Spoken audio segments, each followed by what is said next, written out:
Sometimes it's just come so naturally to us. We don't even know that we're, perhaps a good way of putting this is we're cursing our future. You can bless your future or curse your future. So watch what you say. I think I love where you say we need to send out. Well, you see, I feel that in that instance, God was declaring I am everything because I am presently. Mine is the other interpretation of it. It is what comes after the word, I am. I think you're calling into your life. That's something of our message, that you don't know what you know, God's vision for your life is greater than yours. And that is what I have witnessed. I mean, I never had a dream 13 years ago that I would be sitting here with you or we would be at the arena where I used to go watch the Rockets play.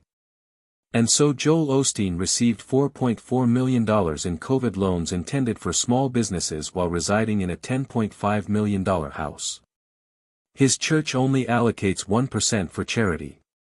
He teaches God wants you rich, but sells tickets to listen to him for $15. His television show is viewed by millions, but he says nothing about sin or Jesus. We're ordinary people. It's merely speaking about having a blessed life, being a blessing to other individuals, being joyful, possessing good relationships. When critics labeled him as fake, he purchased another house for $3 million. With plummeting attendance and growing criticism, Osteen's smile of perfection can't mask the spreading cracks. If this kind of story touches your heart, if you're someone who cares about truth, responsibility, and speaking up for the voiceless, please like this video, subscribe to our channel Spark Science, and share it with someone who should hear it. Let's get started. Born on March 5, 1963, in Houston, Texas, Joel Osteen was one of 6 children in a household centered on church, God, and family. His dad, John Osteen, had already broken away from the Southern Baptist tradition by then and begun something different. It all started after a dramatic change in 1958 when Joel's sister Lisa was born disabled. That was it. John and his wife Dodie became involved in faith healing and they became charismatic Christians. Only a year later in 1959, they started Lakewood Church in a dilapidated feed store. It seated only 234 people, but something mighty was taking off. By the late 1970s, that little space had become a burgeoning church with more than 5,000 members. Joel grew up observing all this. While his brothers were either evangelizing or ministering, Joel was quiet. He didn't seek the spotlight. He liked serving in the background. In 1981, he graduated from high school at Humble High. Then he attended Oral Roberts University to major in radio and TV. But after a little over a year, he quit. He didn't need a degree. He wanted to create something with his dad. Joel, only 19 years old, made a very big decision. In 1982, he dropped out of college and returned to Houston to assist in the TV ministry of the church. He began the television ministry that year. He began small, 1 local network and 1 national cable station. For 17 years, Joel remained behind the camera. He produced, cut, directed, and even kept an eye on what his dad wore each Sunday. He ensured each broadcast was perfect. He wanted Lakewood to be as polished as any Hollywood program. While others spoke, Joel kept pushing buttons, flipping switches, and cutting film. He received no training as a preacher, and no theological degree.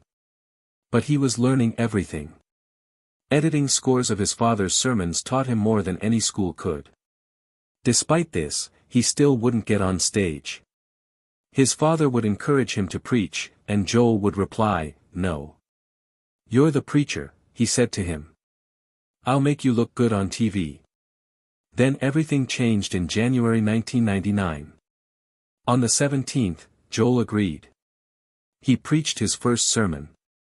6 days after, his dad suddenly died of a heart attack. Joel's inaugural sermon became the last sermon his dad would ever hear. Without warning, Joel was thrust into the position of preaching to 6,000 church members. He didn't want it. He didn't feel prepared. He hadn't preached before. People did not believe in him. Yet, something clicked.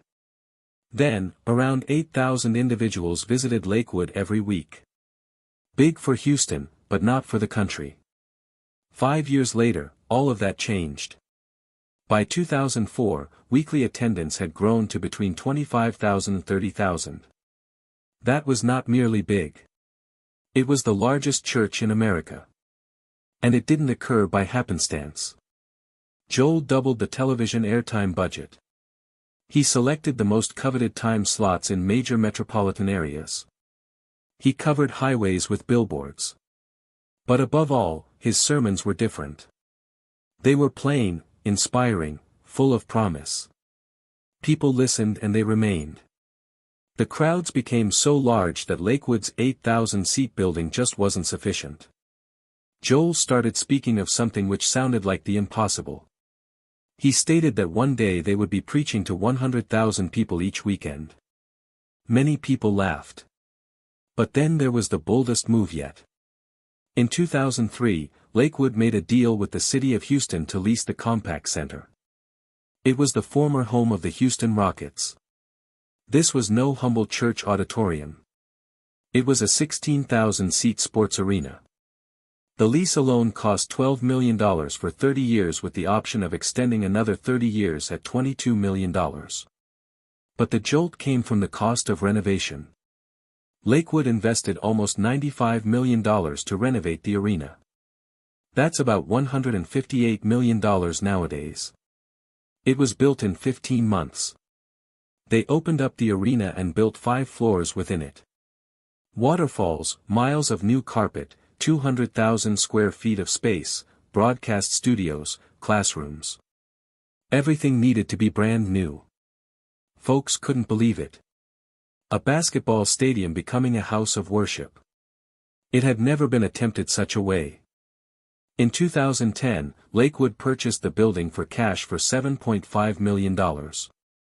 But the real change actually happened even sooner on July 16, 2005. That was opening day. The new Lakewood Church opened and all the seats were occupied.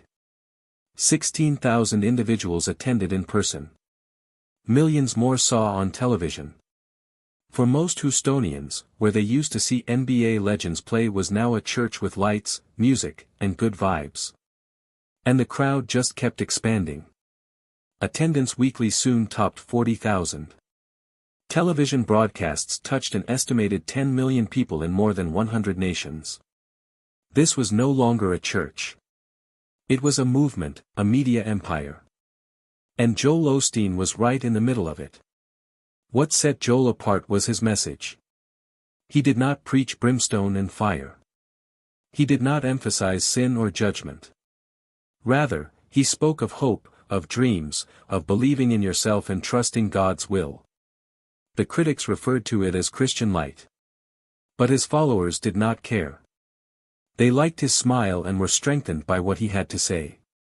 He informed people they weren't broken, that better days were ahead, and they listened to him. Early on, Joel understood the power of the media. Lakewood's TV broadcast reached 92% of American homes in a few short years. That's nearly every home in America.